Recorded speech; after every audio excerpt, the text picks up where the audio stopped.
Hoje eu estava meditando sobre o rei Josias e a característica que a palavra de Deus ressalta no rei Josias. Ele tinha um coração terno, não é? E ele ainda era um menino. Mas antes de entrarmos pela história de Josias no tempo que temos, é muito perigoso nós forçarmos a verdade ou determinadas verdades para elas ocuparem o lugar que elas não ocupam, ou então esquecermos outras verdades da palavra de Deus e ficarmos com apenas uma. E nenhuma verdade bíblica pode ser levada adiante se ela for levada sozinha. Nenhuma das verdades que está na palavra de Deus, que é a verdade, subsistirá muito tempo se você se apegar somente àquela. A verdade é uma só, mas dentro dela há verdades, não é, que compõem a verdade única de Deus, e essas coisas estão interligadas, de tal maneira que você não pode mexer nem em ficar com apenas uma, ou dar uma ênfase maior àquilo que tem uma ênfase menor dentro do plano eterno de Deus. Toda verdade, quando separada de todas as outras coisas, se torna algo monstruoso e maléfico. Quanto mal, quanto mundanismo, quanto pecado não é perpetrado em nome do amor de Deus, não é? Porque se isola aquilo de toda a verdade de Deus.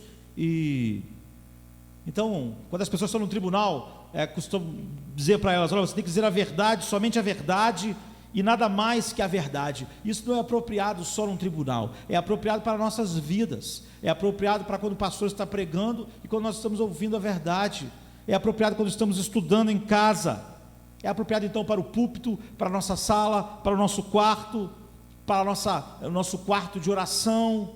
A verdade, tão somente a verdade, nada mais que a verdade. E o que acontece em nossos dias? Nós recebemos o dom do Espírito Santo. Alguém, para estar no reino de Deus, é habitado pelo Espírito Santo. Todos nós temos o mesmo batismo, diz o apóstolo Paulo. O Espírito Santo está em nós, foi dado a nós. E hoje eu estava conversando com alguém que estava dizendo: para que Deus nos deu o Espírito Santo? E ele mesmo completou: para nos dar poder para serviço, para nos dar poder para serviço. Isso é ensinar a verdade, mas não a verdade como um todo, não é? Isso é esquecer o motivo principal pelo qual Deus nos deu o seu Espírito. E à medida que nós fazemos isso, nós saímos completamente daquilo que pode de fato, nesta verdade, honrar Deus neste mundo, não é? O poder para o serviço é apenas um efeito da experiência de ser regenerado e habitado pelo Espírito Santo, mas esse eu diria que é o menor de todos os efeitos que o dom do Espírito Santo produz em nós, produz naquelas pessoas que foram regeneradas. É menor porque ela afeta aquilo que nós chamamos de serviço, um serviço para a humanidade, que era aquilo que estava sendo enfatizado. Então, o contrário da crença popular de que nós estamos aqui para servir o presente século, não é? Essa não é a primeira responsabilidade cristã. Essa não é a responsabilidade proeminente, essa não é a razão pelo qual o ser humano foi criado, essa não é a razão e o objetivo pelo qual nós existimos. A razão pela qual nós existimos, fomos criados, pela qual houve a redenção, não é essa. Então isso é um efeito, mas não é o objetivo pelo qual nós somos feitos, e o objetivo pelo qual, final, nós recebemos o Espírito Santo. Há dois verbos principais que regem a minha vida, que regem a sua vida, não é? Que regem a vida do homem, é o ser e o fazer. Ser e fazer. Esses dois verbos vão compreender toda a nossa vida. E o que vem primeiro aos olhos de Deus? Porque Ele nos dá o seu Espírito. Porque isso foi necessário. Que coisa foi perdida, pela qual a redenção veio trazer cada um de nós de novo a estarmos possibilitados de nos relacionar com Deus. O que a Bíblia diz é que o que o homem faz é determinado por aquilo que ele é. Olhe para o mundo. Você pode pensar, o mundo é ruim porque as pessoas fazem coisas mais, mas não é isso que a Bíblia diz. Não é essa o veredicto de Deus sobre a humanidade. Ele não está pesando sobre o que os homens fazem em si. Ser sempre é maior e de maior importância do que fazer. No reino de Deus, no coração de Deus, o conceito moderno de que nós somos salvos para servir, embora seja verdadeiro, não é? É verdade apenas dentro de um contexto mais amplo. Se você perde o contexto mais amplo, esse fazer é completamente inútil, não é? Para não dizer ofensivo. Mas isso está mais de acordo com o cristão atarefado dos nossos dias. Até porque fazer coisas é mais fácil do que a outra coisa na qual a redenção se propõe. Sermos uma espécie de pessoas. A redenção não foi necessária por causa daquilo que os homens estavam fazendo. A redenção que atingiu a sua vida, ela não era necessária porque o que você estava fazendo não era o que Deus queria. Ou seja, não era uma questão de você fazer uma coisa. O que traz a redenção não é porque os homens estavam fazendo coisas que não deviam, ou não fazendo as coisas que deviam. A redenção chegou a nós por causa daquilo que nós éramos. A redenção vai chegar às pessoas não por causa daquilo que elas estão fazendo ou não fazendo, umas às outras, ao servir a humanidade, mas por causa daquilo que elas são. Elas são algo que a redenção vem tocar. O maior problema da minha vida, da sua vida, não era o que nós não fazíamos ou fazíamos, era o que nós éramos, ou o que nós somos, não é? Quando a gente perde essa verdade mais ampla, nós nos concentramos naquilo que já não tem mais valor. Quando você perde a amplidão do que Deus é e Ele faz, aquilo que você faz já não tem nenhum peso para Deus. É isso que Deus olhou para Israel e disse: eles me louvam com os lábios, mas o coração deles está longe de mim. O que essas pessoas são, eu abomino.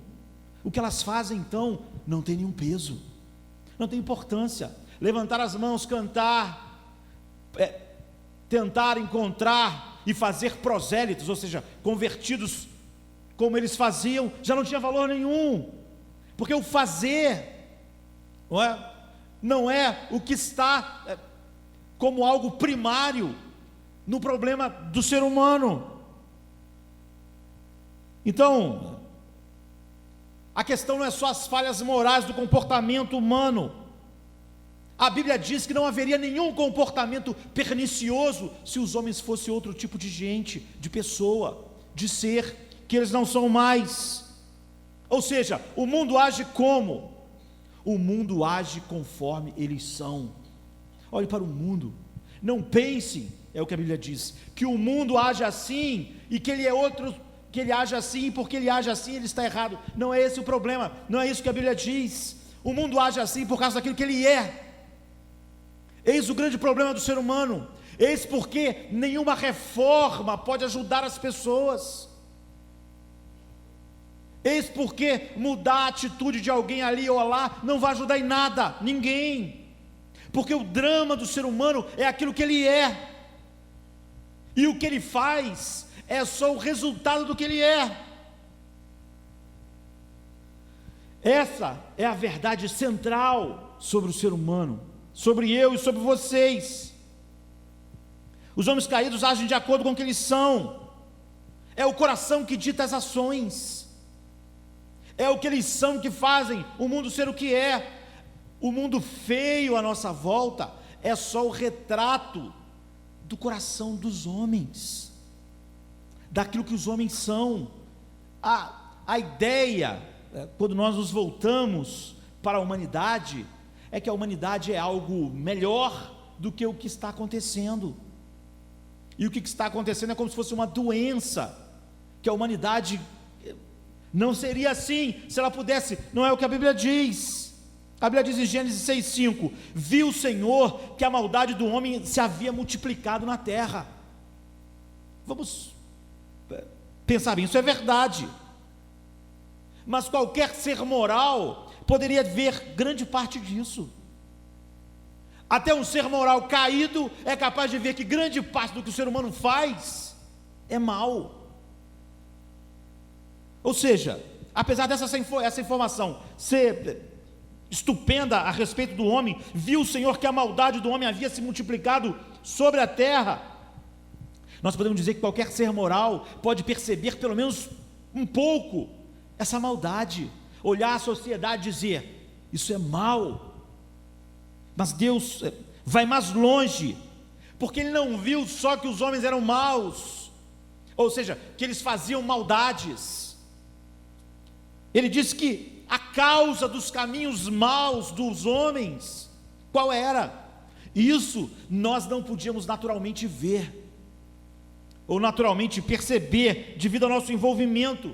Jesus diz, viu o Senhor, Deus diz, viu o Senhor que a maldade do homem se havia multiplicado na terra. Então Ele continua, mais do que determinar, dizer, olha a maldade em toda a terra, Ele diz, porque era continuamente mal todo o desígnio do seu coração. Deus diz, por que há tanta maldade na terra? Porque o coração do homem é continuamente mal, e porque o coração do ser humano é continuamente mal, a maldade se instala na terra. Ou seja, aí está a corrente do comportamento humano. Ela emana de uma fonte contaminada. Nós podíamos ver as águas poluídas do rio da alma humana e pensar, em algum lugar do caminho ela se sujou, ela saiu da fonte limpa, porque é assim que acontece com os rios, não é assim? O rio Tietê nasce limpo, e depois a sociedade vai jogando sujeira nele, esgoto, porcarias. Daqui a pouco você vê um lugar sujo, e você pensa, esse rio nasceu limpo, a fonte é limpa, mas no meio do caminho todas essas poluições entraram. Deus vai além, para que nós não tivéssemos esse engano, e diz, a fonte é suja. Não é que no meio do caminho o rio da alma humana foi ficando contaminada, era continuamente mal o desígnio do coração, a maldade fluía da fonte. Isso é a explicação de Deus do nosso mundo, da nossa sociedade. Esse é o nosso grande problema. Para purificar a corrente, é necessário purificar a fonte. Do rio Tietê não, a fonte está boa, purifiquem a corrente, deixem de jogar porcaria no rio, tirem o esgoto, tirem os produtos químicos, e o rio vai ficar vivo de novo. Mas não é esse o problema humano. Nós sabemos que isso já é um grande problema, já que a gente tenta despoluir as coisas e não consegue, mesmo a fonte sendo limpa. Mas Deus disse, não é esse o problema de vocês, não é esse o problema da humanidade. A fonte é suja, o que sai dela é contaminado. Portanto, só uma maneira de haver uma mudança é a fonte mudar. Mas quem pode mudar a fonte de alguma coisa? Quem pode mudar a fonte amarga? Quem pode mudar as fontes de vida do ser humano? Ninguém, só um milagre. Restaurar o comportamento humano não ajuda nada o ser humano, porque ele continua mal e produzindo outras coisas mais. cada um se desviava pelo seu caminho. Continuamente mal, é necessário regenerar a natureza humana. Depois disso, é necessário essa natureza regenerada ser santificada por Deus. Por aquilo que nós vimos, duas naturezas se lutam dentro de um ser regenerado. E o modo fundamental é ser santificado de modo a o que é externo começar a expressar a vida de Deus. Então entende? O ser é mais importante que o fazer. A ênfase bíblica é no que vocês são. É inútil vocês lutarem simplesmente com o fazer. É inútil a ideia de que alguém que está dando o seu corpo para queimar, ou está distribuindo todos os seus bens, ganha algum crédito com Deus. Muitas pessoas acreditam nisso hoje, porque se acredita que aquela fonte não é suja. Então há maneiras de nós agirmos na limpeza daquilo que poluiu a fonte. Mas então, a Bíblia diz, é uma relação de causa e consequência. A fonte é suja, o fazer é sujo, e o fazer continuará sendo sujo, enquanto a fonte for suja. É como se as nossas atitudes são o filho, e o coração é o pai, é ele que gera o que está sendo feito. Então a principal obra do Espírito Santo não é nos capacitar para o serviço, é mudar as nossas vidas. Nós fomos criados para a glória de Deus. A ideia de que o Espírito Santo veio, não é, simplesmente para nos capacitar para fazer coisas, é completamente escapar da nossa necessidade e da necessidade das pessoas à nossa volta. É colocar aquilo que vem bem depois como se fosse essencial. O nosso problema é a nossa natureza em relação a Deus. O nosso problema não é que nós não éramos bons serviçais da humanidade. O nosso problema é que a fonte do nosso ser é suja e Deus é santo. Então ele revela Cristo. Ele nos dá um coração que se arrepende, como diz 1 Coríntios 12:3. E em seguida ele continua a jorrar, a limpar essa fonte através de raios, manifestando a glória de Cristo para nós. Então Jesus diz em João 14:26: mas aquele Consolador, o Espírito Santo, que o Pai enviará em meu nome, esse vos ensinará todas as coisas, e vos fará lembrar tudo quanto vos tenho dito, porque por essa palavra vocês serão santificados. E João 16:13-15 ele diz: mas quando vier aquele Espírito de verdade, ele vos guiará em toda a verdade, porque não falará de si mesmo, mas dirá tudo o que tiver ouvido, e vos anunciará o que há de vir. Ele me glorificará, porque há de receber do que é meu, e vou-lo há de anunciar. Tudo quanto o Pai tem é meu, por isso vos disse que há de receber do que é meu, e vou-lo há de anunciar. O Espírito Santo então leva as profundezas do nosso ser para operar uma mudança daquilo que nós somos e não naquilo que nós fazemos. É óbvio que aquilo que nós fazemos deve ser resultado daquilo que nós somos, e o que nós somos redundará em obras dignas do nosso arrependimento. Então nós só conhecemos Cristo quando o Espírito Santo permite que nós possamos conhecê-lo, quando Ele nos dá olhos para conhecê-lo. É isso que o Espírito Santo veio fazer, veio tratar dessa fonte imunda que o ser humano se tornou. Então nós recebemos da parte dele tudo que você conhece, tudo que um ser humano pode conhecer de fato de Cristo, não é? É revelado pelo Espírito Santo, de tal maneira que Paulo diz, e João também: ninguém pode dizer Jesus é o Senhor se não for dado pelo Espírito Santo. É óbvio que qualquer ser humano pode dizer essas palavras, Jesus é o Senhor. O que ele está dizendo é que, de verdade, das profundezas do ser, Ninguém pode dizer que Jesus é o Senhor da sua vida, a não ser que o Espírito Santo faça isso. Essa mostra a nossa total incapacidade e a necessidade do Espírito Santo. Deus quer adoradores antes de querer obreiros. Deus quer ter comunhão com homens que foram criados para a sua glória, antes que essas pessoas trabalhem, ou possam fazer alguma coisa que achem necessário. Os únicos obreiros aceitáveis para Deus são aqueles que são algo no qual Ele se deleita. Deus está interessado no que você é. Se o que nós formos, essa é a obra essencial do Espírito Santo, transformar homens, para que eles sejam algo no qual Deus se deleita. E é por isso que a ideia, quando nós enfatizamos a ideia do Espírito Santo como algo que nos dá poder para serviço, nós separamos a obra principal do Espírito Santo, porque nos voltamos para a humanidade, e não para o problema mais profundo da relação com Deus. É inconcebível que o Deus soberano precise de obreiros a ponto de convocar eu e vocês para fazer algo para Ele. A redenção não é porque Jesus estava precisando, Deus precisando de trabalhadores. Deus pode dar a ordem a todas as pedras do mundo para fazer o que Ele quer.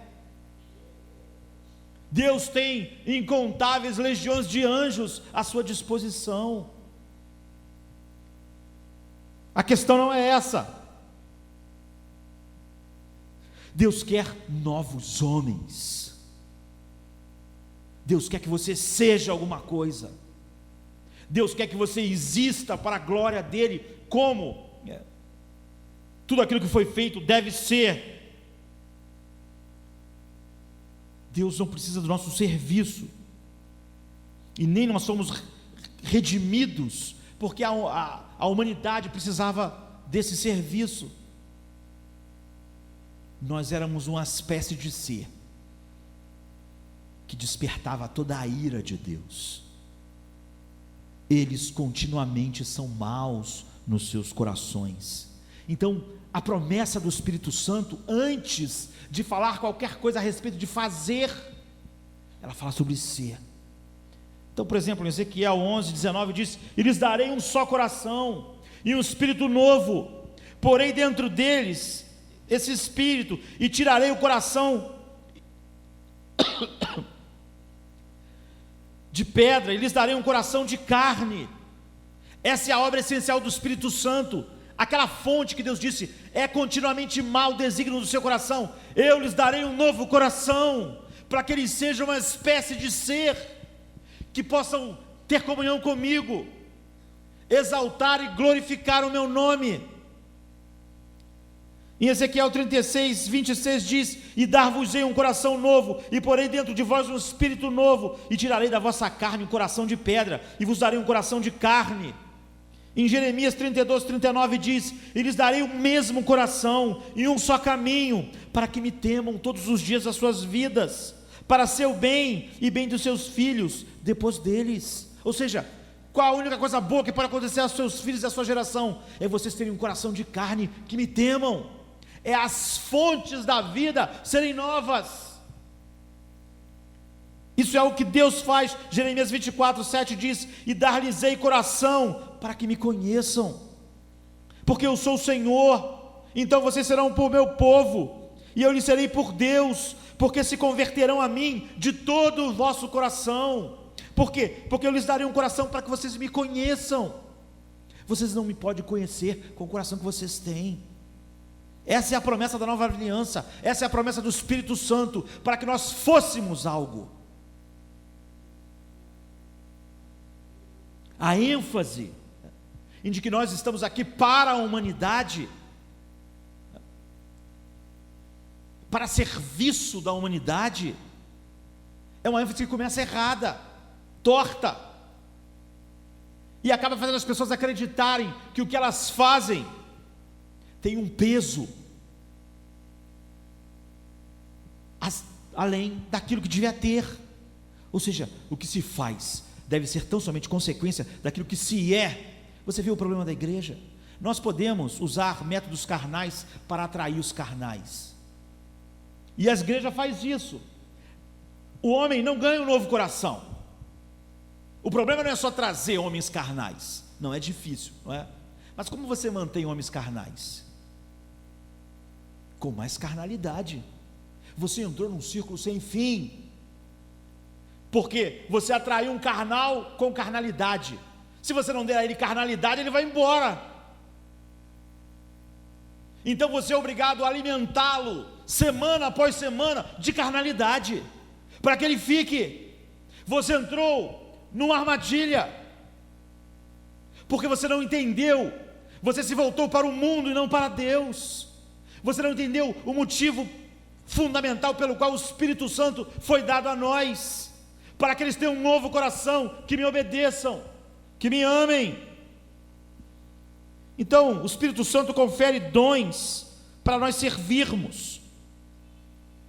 Cada um de nós fomos chamados a servir. A Bíblia diz que nós nos reunimos para preparar a igreja para o ministério. No entanto, a santidade e a adoração espiritual é o objetivo primário de Deus. Foi por isso que nós fomos redimidos. Então 2 Reis 22:19 diz: porquanto o teu coração se estremeceu, e tu te humilhaste perante o Senhor, quando ouviste o que lhe falei contra este lugar, e contra os seus moradores, que seria para assolação e para maldição, e porque tu rasgaste as tuas vestes, e porque tu choraste diante de mim, também eu te ouvi, diz o Senhor. Por isso, eis que eu te recolherei a teus pais, e tu serás recolhido em paz à tua sepultura, e os teus olhos não verão todo o mal que eu hei de trazer sobre este lugar. Então tornaram a trazer ao rei a resposta. Essa foi a mensagem que Deus enviou, não é? Há uma resposta a um inquérito piedoso do rei Josias. Você vê, você podia pensar em qualquer coisa para atrair Josias para o reino de Deus, mas pensem, o avô desse garoto foi o pior homem da Bíblia, o homem mais ímpio, o pior rei, Manassés. Ele foi criado num ambiente terrível. O avô dele reinou 50 anos. Seu pai, Amon, foi um péssimo rei. Eles abandonaram Deus, não criaram Josias nos caminhos do Senhor, não ensinaram nenhum temor a ele. Josias se tornou rei porque assassinaram o pai dele, depois de meio século, com as maldades de Manassés. Quando Amon começou com as mesmas maldades e impiedade, algumas pessoas não suportaram mais e assassinaram ele. Então foi colocado seu filho no lugar, Josias, com 8 anos de idade. E quando ele ainda era um adolescente, fica inacreditável alguém dessa família sair assim. Ele mandou restaurar a casa de Deus, derrubar os altares falsos, e o povo de Deus tinha se afastado tanto de Deus, que eles não tinham mais a Bíblia, se perdeu, ficou esquecida num canto. E quando eles estavam fazendo a reforma, os caras acharam os rolos, e trouxeram para o rei. Olha, nós achamos o rolo da lei de Deus, que estava perdido. Então o rei pediu: leiam para mim. Ele tinha um avô terrível, um pai terrível, não sabia nada, não foi criado de maneira a temer Deus. Ele pediu: leiam para mim, leiam para mim. E quando ele começou a ouvir a respeito da ira de Deus contra o pecado, aquele jovem rasgou suas vestes. A Bíblia diz que ele caiu em prantos. Ele sentiu a ira de Deus sobre aquele lugar. Ele diz: nós agimos mal, Deus irá nos destruir. Deus está certo, Ele tem toda a razão em nos destruir. Nós somos uma abominação diante dEle. Você vê o que é um novo coração? Você vê o que é um coração diante da verdade de Deus? Ele rasgou suas vestes, é o que o versículo 11 diz. Quando ele soube da grande ira de Deus, da sua grande santidade, como eles viviam, então ele enviou mensageiros para consultar os profetas o que ia acontecer. E Deus disse: eu só vejo abominação, desolação em vocês. e eu vou destruir este lugar. Eu não suporto o que vocês têm feito. E ele falou, Deus, contra aquele lugar, contra os moradores, falou sobre a maldição. E Deus disse então para ele: mas porque tu rasgaste as tuas vestes, porque tu choraste de fato diante de mim, porque tu tem um coração tenro, tem um coração sensível, eu não vou fazer isso enquanto você estiver vivo. Eu vou derramar minha ira, mas Josias, eu vou esperar você morrer, e quando você tiver tirado, eu irei destruir esse lugar. A minha ira se acende contra um povo que não tem um coração. Você vê, não era só uma questão de derrubar todos aqueles altares, fazer algumas coisas. Deus queria um coração como o de Josias. O coração daquele jovem, daquele garoto que se tornou rei. Imagine como mimado Josias podia ter sido. Imagina ser rei com 8 anos de idade. Imagina poder dominar sobre todas as coisas e ter todo tipo de riqueza com 8 anos de idade, sem ninguém para te dar freios. Normalmente quando chegasse a adolescência seria uma peste, não é? Imagine um garoto desse chegar à adolescência completamente sensível a Deus. O pai dele era um monstro, não é? O avô matou filhos para sacrificar outros deuses. No entanto, esse garoto era completamente, e Deus diz, por causa do teu coração, porque você não tentou ajeitar as coisas, você rasgou suas vestes, teu coração está rasgado diante de mim, tuas lágrimas foram derramadas. Normalmente quando nós somos chamados a atenção, e Deus diz, eu vou destruir, eu vou pesar, eu não suporto mais, as pessoas ficam irritadas. Que Deus é esse? Um Deus bruto, um Deus sem amor. É assim que as pessoas reagem. Mas quando Josias ouviu sobre tudo aquilo, ele rasgou suas vestes. Deus está certo, nós temos prevaricado contra ele. E que bênção é ter um coração assim. Deus mandou o seu Espírito para que houvessem homens assim na terra, para que nós fôssemos alguma coisa antes de fazermos alguma coisa. Deus tem prazer em homens que têm esse coração. Você vê, Deus disse, eu irei destruir Josias, mas não enquanto você estiver vivo, você não vai ver isso. Então isso nos mostra que o coração terno, um coração, o que faz um homem ser alguma coisa, é que dá prazer ao Senhor. Nós não podemos produzir isso nas outras pessoas, nem em nós mesmos.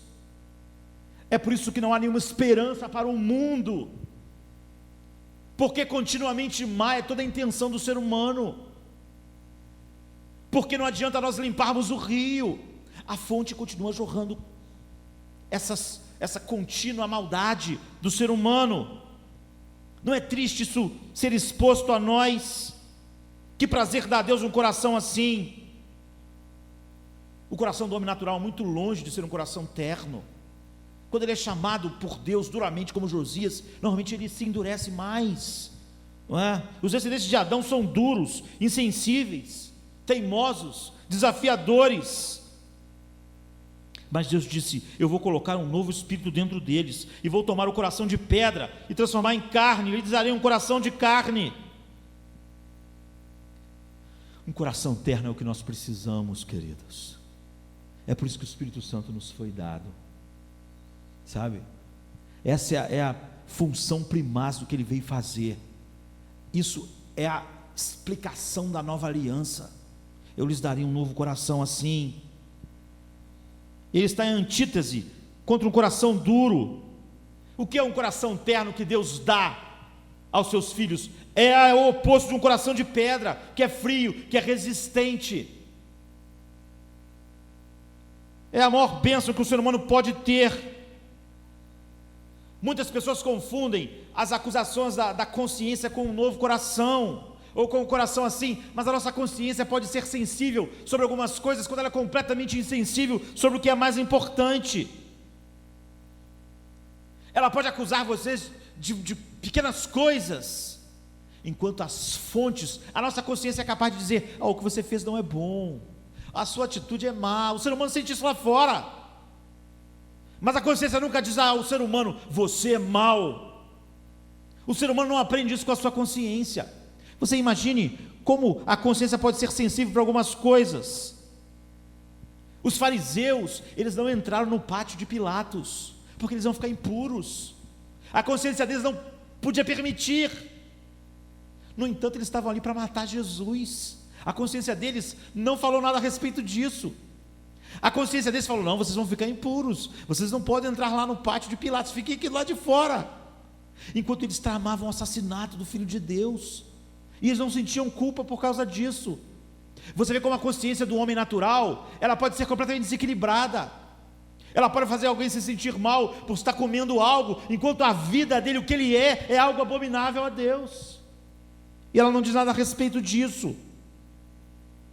Então, enquanto eles estavam odiando a Cristo, eles sentiam esses escrúpulos.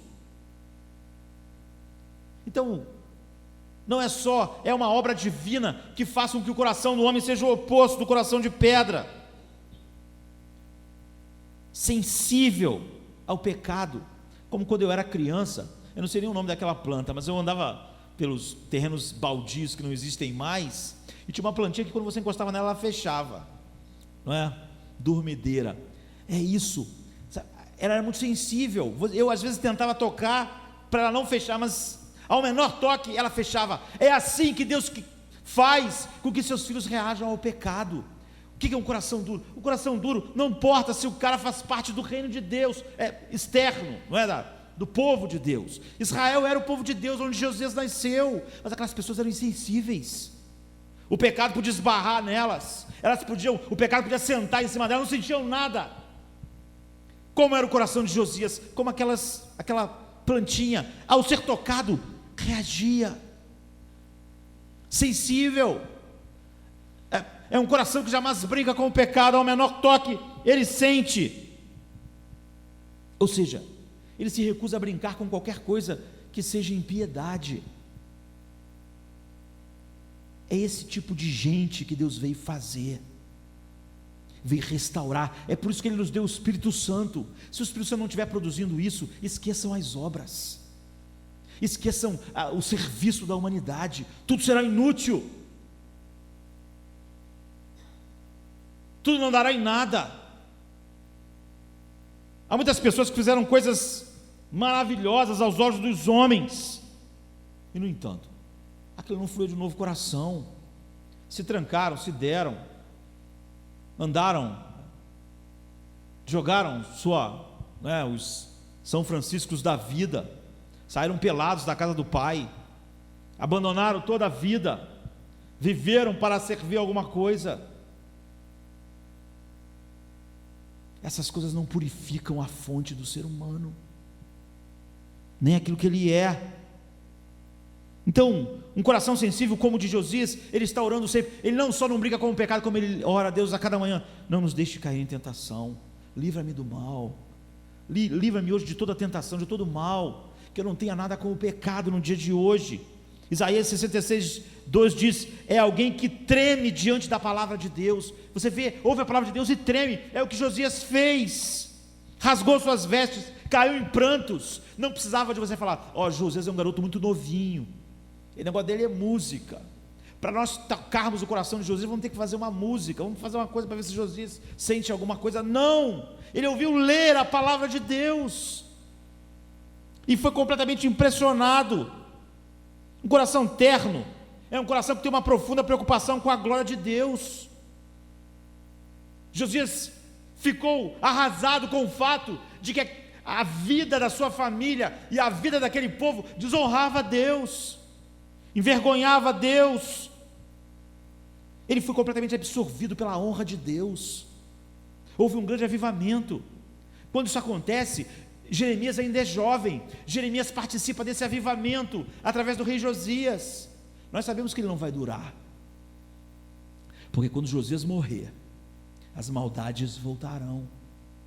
Você vê, não adianta simplesmente toda aquela reforma feita com Josias, quando caiu no coração de pessoas que faziam parte daquele povo, mas não tinham um novo coração, tudo regrediu.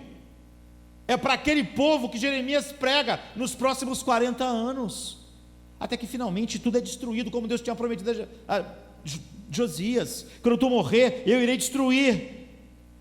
Então, o coração terno é aquele no qual o amor de Deus é derramado. e apenas à medida que esse amor é derramado, ele se enche de anseios de agradar a Deus. Assim era o coração terno de Josias. Ele fica profundamente entristecido, porque ele é sensível, como aquela dormideira que eu disse. Cada toque do pecado, cada toque da impureza do mundo é suficiente para ele sentir. É um coração flexível. Em Jó 41:24 diz: há uma inversão, não é? Esse coração fica duro para o mundo, ou seja, o mundo toca e ele não é logo abalado, e ao mesmo tempo ele é sensível para Deus. Jó diz assim: o seu coração é firme como uma pedra e como um mor de baixo. Ou seja, o seu coração em relação ao pecado e ao mundo é firme. Não é alguém que toda hora está qualquer toque do mundo é o suficiente para perturbá-lo. É firme, mas é sensível ao toque de Deus. É isso que o Espírito Santo veio fazer, e é isso que nós não temos tido em abundância em nossos dias.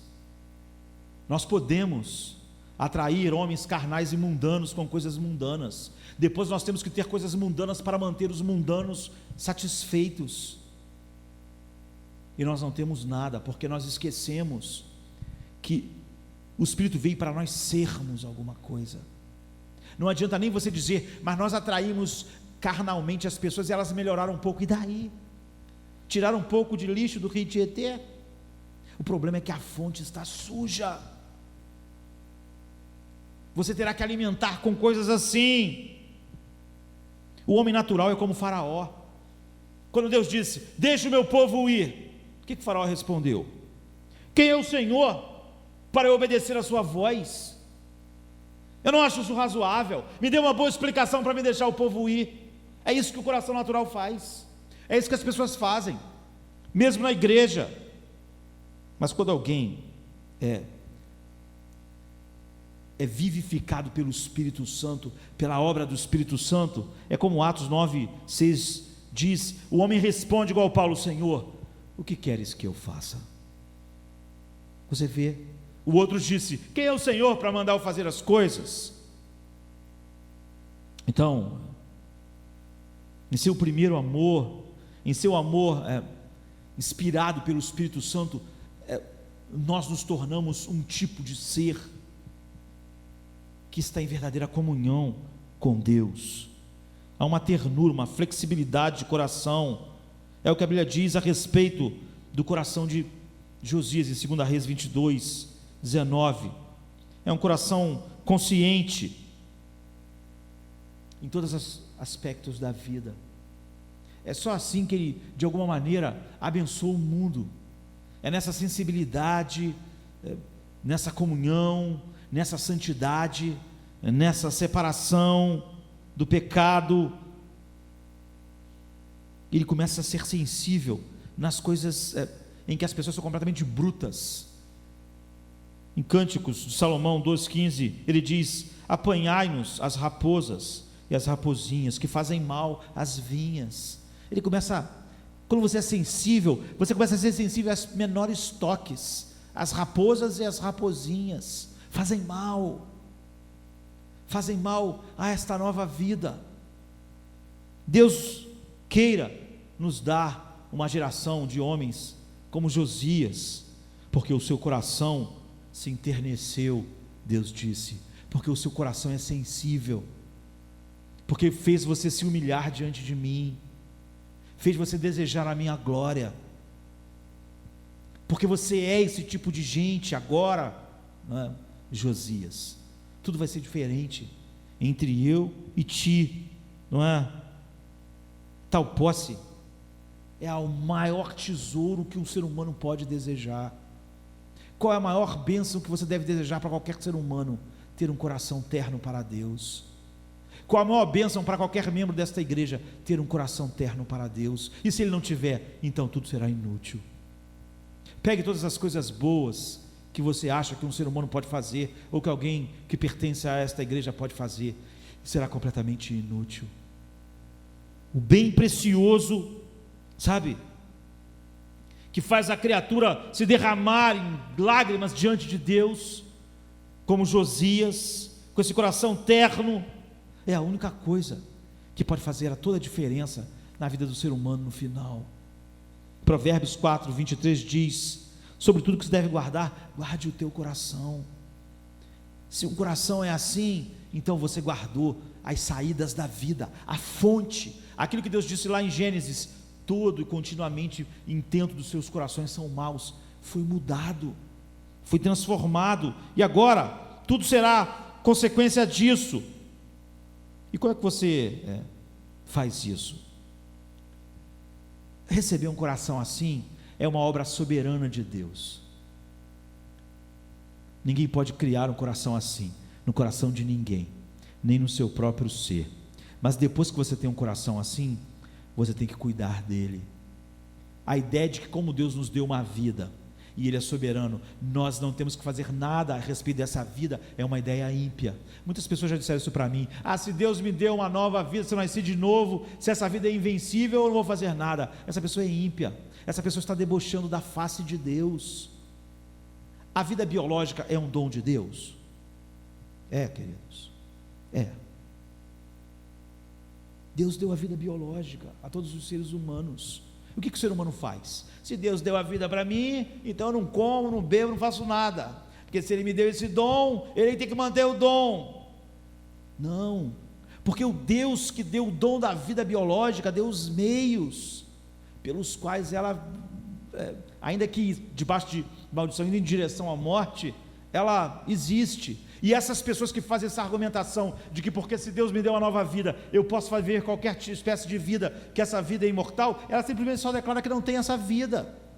Deus nos deu uma nova vida e disse do que ela se alimenta, do que ela tem prazer, o que ela precisa fazer diariamente. Então, a Bíblia diz: vigiai, justamente não pequeis, porque algum de vós ainda não tem conhecimento de Deus. Digo isso para a vergonha de vocês. Se nós temos um novo coração, então nós temos cuidado com todo o pecado, porque nós sabemos que o pecado tira a sensibilidade desse coração. Então a Bíblia diz: não endureçai os vossos corações. Como? Pecando, justificando o pecado, sendo mundano, dizendo que aquilo não é nada demais. Vocês estão se endurecendo. Vocês têm um coração, se você nasceu de novo, você tem um coração tenro, mantenha-o assim. Ouça o Espírito Santo, não entristeça. Aquilo que Ele te inclina, vai e faça. O pecado é insidioso. A Escritura fala em Hebreus 3,13: cuidado com a sedução do pecado. Ou seja, ele vai tentar nos seduzir. É um princípio que ainda está em nós. Nós temos uma nova vida, mas ainda temos uma velha natureza. E como vimos lá em Gálatas 5,17, essas duas naturezas estão lutando. Se você é um homem com um novo coração, você é impulsionado pelo Espírito Santo a lutar contra essa velha natureza, a fazê-la morrer. Então vigiai e orai para que não entreis em tentação. Como? Agindo todos os dias, mantenha o seu coração tenro. Quantas pessoas, é verdade que se de fato um homem tem esse novo coração, esse coração reagirá. Se não reagir, ele não tem esse coração. Mas como Deus ensina a mantermos o nosso coração tão tenro quanto ele deve ser? Ele diz em Provérbios 4, 14 e 15: não entres na vereda dos ímpios, não ande no caminho dos maus, evita-o, não passe por ele, desvie-se dele, passe ao largo. Se você andar com os ímpios, você não vai manter o seu coração tenro, logo você vai estar fazendo pecados, cometendo pecados e justificando eles, justificando o pecado deles também e o seu. Então essa é a primeira abordagem. Se você quer vencer o pecado, vença-o na primeira abordagem. É ali que é o lugar de vencer o pecado, na primeira abordagem do pecado. Depois será muito mais difícil. São nos primeiros toques do pecado que você tem que resisti-lo na fé. Se você achar que pode ir com o pecado até um certo ponto, você perdeu. A vitória sobre o pecado está em firmemente nós recusarmos os seus primeiros avanços. A primeira ideia da nossa mente que diz: isso não tem nada de mais, isso não tem nada a ver, vá um pouco mais. Nós queremos não só agradecer a Deus, porque o Espírito Santo veio fazer nós sermos alguma coisa, antes de fazer qualquer coisa que fizermos, dependendo daquilo que nós somos, será mal aos olhos de Deus. Então a Bíblia diz: o temor do Senhor é odiar o mal. O temor do Senhor não é pensar: meu Deus, eu fiz coisas mais, é odiar o mal, é ser sensível a Deus, naquilo que Ele é sensível, Ele odeia o mal. Então nós, como Provérbios 8,13 diz, o temor do Senhor é odiar o mal. Onde Deus é reverenciado, o pecado é odiado. Onde o pecado não é odiado, Deus não está sendo reverenciado, nem cultuado de verdade, nem exaltado. Então a Bíblia diz em Provérbios 23,17: o teu coração não inveje os pecadores, não inveje eles, antes permaneça no temor do Senhor todos os dias. Bem-aventurado é o homem que continuamente teme, mas o que endurece o seu coração cairá. Provérbios 23,17, Provérbios 28,14. Então, todo prazer de Deus em Josias é por causa disso, porque o seu coração se enterneceu, porque o seu coração era um coração de carne, porque o seu coração era sensível a Deus, porque quando Deus foi extremamente duro com Josias rasgou sua veste e caiu em prantos.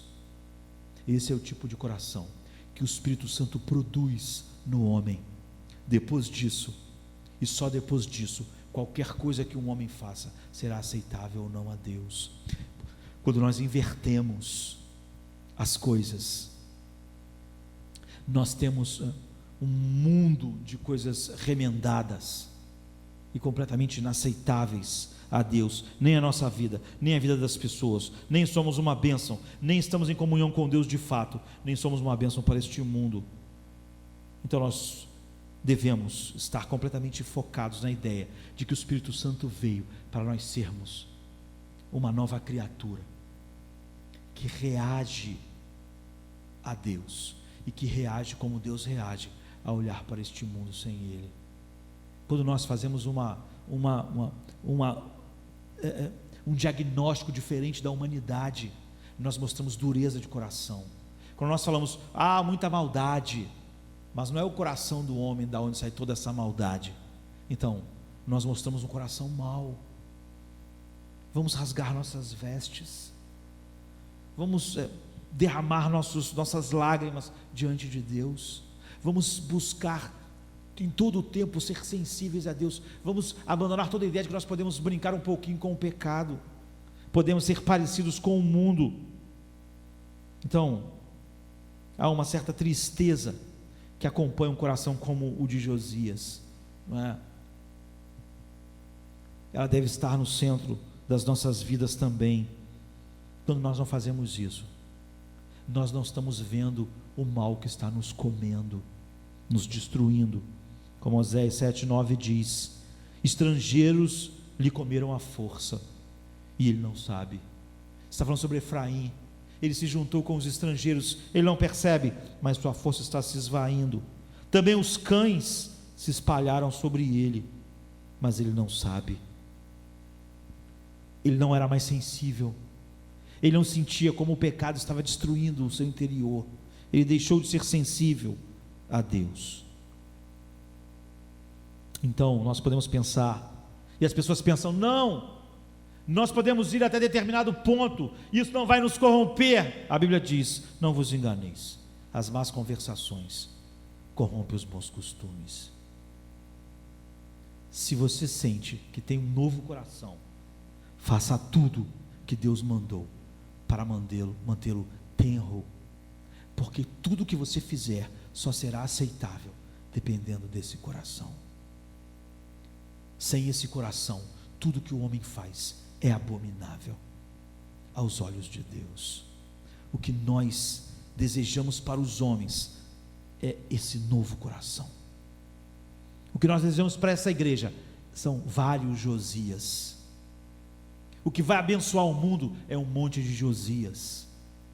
Não são pessoas como o pai e o avô dele, ricos, poderosos, fizeram inúmeras obras, inúmeras melhorias, enriqueceram Israel politicamente, militarmente, mas destruíram aquela nação. Não Josias, não é?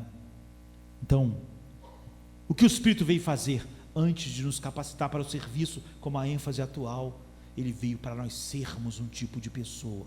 E antes de sermos esse tipo de pessoa, não há nada que o homem faça que seja bom. Deus diz: eu não vou destruir por causa do seu coração, não por causa do que você fez alguma coisa, mas por causa do seu coração, Josias. Deus quer dizer o mesmo para cada um de nós. O coração de vocês exalta o meu ser, a minha bênção está sobre vocês. Vamos ficar de pé. You're my beloved, you're my bride, to sing over